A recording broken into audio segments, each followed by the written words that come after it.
Hi and Assalamualaikum everyone. We are from Group 8. My name is Nurul Alia and today we are going to explain and present to you about use case diagram. So firstly, what is use case diagram? Okay, use case diagram is the graphical representation of the dynamic behavior of a system. Dynamic behavior is actually how the system behaves when it is running or when it is in use.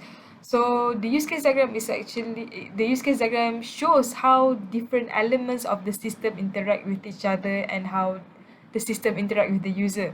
Okay, secondly, use case diagram it summarizes the details of the system, which means it only shows how the system interact with the user. It doesn't specify how the functionality is implemented. Like for example, as we can see here, I have included an example of a use case diagram. You might not understand it, but my friend will explain to you later. So we can see that here there's a client register. So when we are developing a use case diagram, we don't have to explain or specify how this client register is going to be implemented in the system. So use case diagram is a very simple diagram that even normal people as in non-technical people can understand. Okay, so in a use case diagram, they usually involves use case, relationship, and actors. Okay, to put it simply, use case means like the services, actions, or functions that the system needs to do, while the actors are someone or something that interacts with the functions of the system. So the actors, it doesn't necessarily have to be humans. It can be an application, it can be a database or anything else. So the relationship is how the use case and actors interact with each other. Okay, so usually in a system, there are a lot of use case diagram because it usually is divided like by subsystem or by actors. Like in this example that I provided here it is a use case diagram of a subsystem of online shopping. Means like for a whole like complete system, it can have a lot of use case diagrams. Okay, so next, what is the functions of use case diagram or what the use case diagram is used for? Okay, so firstly, from the use case diagram, we can actually identify the system requirements or the functionality requirements of the systems. Okay, so next, from making the use case diagram, we can actually identify the external or internal factor that may influence the system. So thirdly, the use case diagram can actually represent the goals of the system and the users. And lastly, it can provide a model for the flow of events, as in it can show how the use cases and the actors interact with each other. So that is all from me. So next, my friend will continue to explain to you about use case diagram. Thank you. Hi and Assalamualaikum. My name is Shakirah binti Muhammad Syukur. Today I will explain about the use case symbols. We will use four main symbols that we'll use to create the use case diagram. The first one is a stick figure. This stick figure will act as an actor to represent the role that will use the system. And the second one is the oval shape will represent the use case. The use case is like the step that indicate user to carry out the system according to the scenario. And then the third one is the system where all the requirement being stored. And the fourth one is a straight line, which we'll call association relationship. This straight line will connect between the actor with the participate use case. Other than that, there also are three more lines that will be used according to the certain scenario. The first one is the include relationship, second one generalization, and the third one is extend relationship. For the include relationship, the arrow have include words on the top of the arrow. For include relationship, it is functionally to describe about another use case, while for generalization, it will refer to the relationship between the child use case and the parent use case. And the last one, the extend relationship with the arrow that have a word extend on it. It will specify how the extension use case can be inserted into the base use case. The next one is an example of simple use case diagram. The rectangle is the system boundary where all the use case being stored, and the three actors is represent the user that will be use the system, and that is a social relationship that connect between the actor and to the use case. And the next one is just another example that have an include arrow in the online shopping system. When we want to make the purchase, we must include the view item and the checkout. So that is how the include relationship being used in the system. That's all. Thank you.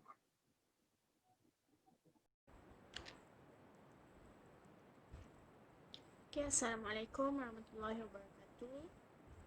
So, I will. My name is Nur Armirani binti Mazlan, and I will explain about case study.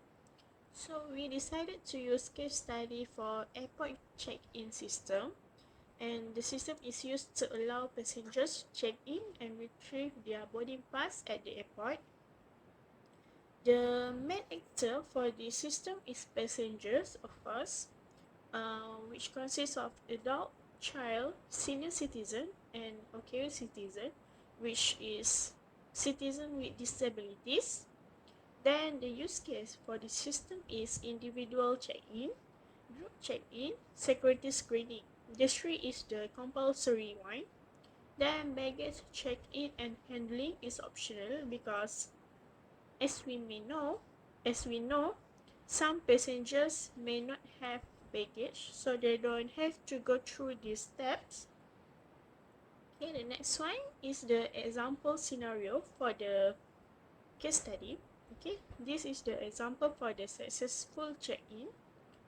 Individual put the baggage for check-in, shows ticket to staff, then staff will enters and verifies data with ID number, also verifies passengers IC, then baggage weight is checked, and if it's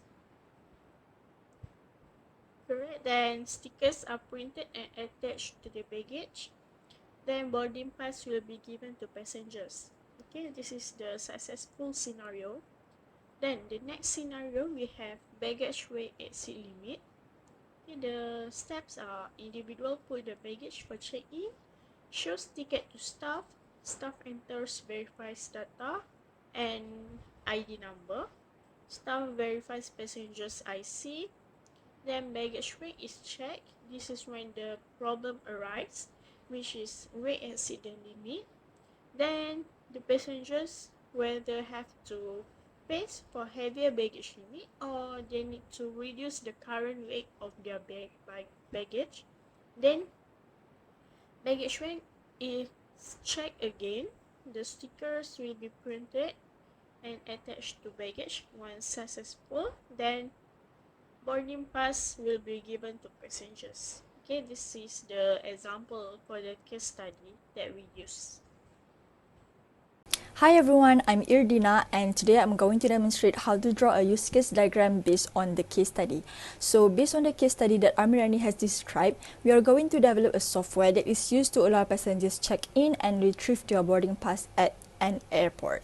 Before we start to draw our use case diagram, we first have to determine use cases, which refer to the functions or process that take place at the airport to serve the need of passengers. And we also have to determine the actors, which are the individuals who play the external role in relation to the airport. So based on this case study, which described a system that is used at the airport, the actors would be the passengers or the customers that include the adults, children, senior citizen, and OKU citizen. Actors in this case study can also be tour guides who bring a group of tourists to a certain destination. Use cases in this case study would be individual check-in, group check-in, security screening, baggage check-in, and handling. The handling is optional because some of the passengers may or may not have luggage. After we have read the case study carefully, we can start drawing our use case diagram. First, we can put in the actors, which based on the case study just now, the actors would be the passengers. So we can take an actor here and put it here. And we can name it as the passenger. Passengers can be different type of passengers. It could be passengers with disabilities, it could be adult passengers, or it could also be minor passengers, which refer to children. So we are going to go ahead and put another example of passenger. We are going to add in passenger with special needs. Can also be senior citizen who needs extra help. Passengers can also be children, and we're going to go ahead and put minor passenger. As I mentioned just now, passengers can also be tour guides who often bring a group of tourists with them to go somewhere. So we are also going to add that in. We're going to put it up here and label it as tour guide. So all of these, remember that all of these are passengers. So we are going to draw an arrow for each type of passenger so that we know that the minor passenger, passenger with special needs, and tour guides are all types of passengers. So I'm going to go ahead and put an arrow for each of the passenger type. So I think we are now done with the actors. Now moving on to the use cases. As I mentioned just now, use cases include individual check-in, group check-in, security screening, baggage check-in, and handling. So I'm going to demonstrate how to draw all the use cases with correct elements or correct symbols. So we can first add in a big square, and I'm going to label it up here that says this is the airport system, so that we know that whatever that is inside this box indicates that it is a function that takes place at the airport system. So the first use cases which is common is of course the individual check-in, because for those who often fly anywhere, you know that before we can get into the airplane, we first have to do the check-in process. So I'm going to go ahead and put some oval or a circle, and I'm going to write inside individual check-in. So the next use case would be security screening. So we know that at the airport we have to go through many security screenings so that they are sure that we bring no dangerous stuffs or that we are good people. So I'm going to write inside security screening. Okay, put it down here. Next is group check-in. So as group check-ins relates closely to tour guides, as tour guides often have a group alongside with them, so we are going to draw another use case near to the tour guide, so that we know that this function often is used by the tour guide. So we put in this circle is group check-in. Next, we also have baggage check-in. So we are going to pause putting in the use cases for now, because we are now going to relate all these functions to each other using the appropriate arrow. So first thing first, we are going to look at this individual check-in. Individual check-in would be used by the passengers. So we are going to go ahead and put a line here that connects the function individual check-in and also the passenger. So this indicates that we know that the passengers will go through the individual check-in at the airport. So next, passengers will also have to go through security screening. So we are going to do the same thing for security screening. Connect it to the passenger. Okay, so we are done with the individual check-in and security screening. Next, what about group check-in? So group check-in is also a type of check-in. However, not all passengers have to go through the group check-in. So who has to go through the group check-in? It is the tour guides. So we are going to make group check-in a function that is included together with this individual check-in, because the tour guide, even though he has to do a group check-in, he also has to go through the individual check-in, as well as each of the tourists in his group, they will also have to go through individual check-in. We are going to add a dash line that indicates something that we call an include relationship. So we are going to put it over here. I cannot find an arrow here, so I'm just gonna I'm going to label the arrow as includes and put it over here. So this indicates that the individual check-in is included in the group check-in, but only for tour guide. So we have to draw a line for tour guide to connect to the group check-in. Okay, so there. Now we are done with all this, but not 100% done. We still have many use cases to be added in. So what else do we have? Let's see for baggage check-in.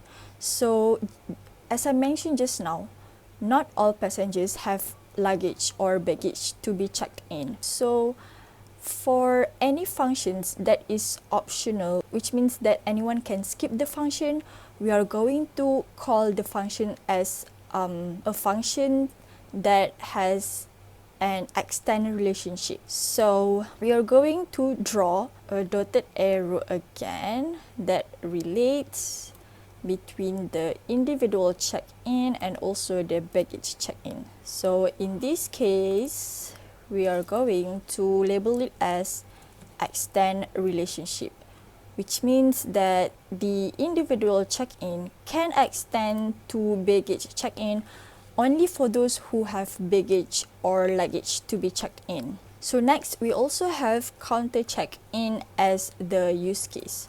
So let's add that into our diagram. Next, we also have kiosk check-in. It is a not so new system that allows the passengers to self-check-in at the kiosks at the airport instead of having to line up and check in at the counter. Lastly, we have the baggage handling. So baggage handling is different from baggage check-in. Baggage check-in is only to check in the passenger's baggage or luggage. However, the baggage handling is only for those who want to store their baggage in the flight cockpit. So that is all our use cases. Now, same as before, we have to relate all these use cases to each other. So let's see one by one. Obviously, we can see that these two, the group check-in and baggage check-in, has something to do with individual check-in. So based on the word check-in itself, we know that the counter check-in and kiosk check-in also have something to do with the individual check-in. What are counter check-in and kiosk check-in? They are actually like methods or ways to do individual check-in. It is not a mainly different thing from individual check-in. So we are going to put arrow, but this time the arrow is quite different. So we have to relate the counter check-in and individual check-in, and I'm going to draw the head like this so that we know that counter check-in is considered one of the ways to do individual check-in. So what other ways to do individual check-in? It is kiosk check-in. So let's bring it closer to here, and let's draw another line for kiosk check-in and relate to these two, and the head must also be the same as counter check-in. Okay, now we are done with counter check-in and kiosk check-in. And lastly, what is baggage handling? As I mentioned many times just now, baggage handling is only for those who have baggage and wants to store their baggage in the cockpit. So the passengers can choose whether to do the baggage handling process or not through the check-in process. So they have to go through the individual check-in, which can be done by doing at the counter or at the kiosk, in order for them to access the baggage handling system. Since baggage handling is also optional, especially for those who have no luggage, as I mentioned just now, it can be considered as a function that has an extend relationship with other function. So we are going to go ahead and put an arrow to indicate that it is an extend function. Put the head like this and label it as extend, which means that the process of check-in can extend to the baggage handling process if the passenger have any baggage. And same goes to those who do the check-in at the kiosk. They can also access the baggage handling process. This means that the individual check-in process at kiosk can also be extended to do the baggage handling. And as always, we have to add the head, and it is the same as before, which is the extend relationship between the baggage handling and kiosk check-in. So I think we are now done drawing our use case diagram. So let me recap one more time. These are the actors in the use case diagram. So each of these passengers have to do check-in process at the airport, and the passengers also have to go through security screening, and the individual check-in can be done using two ways, which are counter check-in or kiosk check-in. They can extend it to access the baggage handling system if they have any baggage to be stored in the cockpit. So I think that is all from me. Thank you.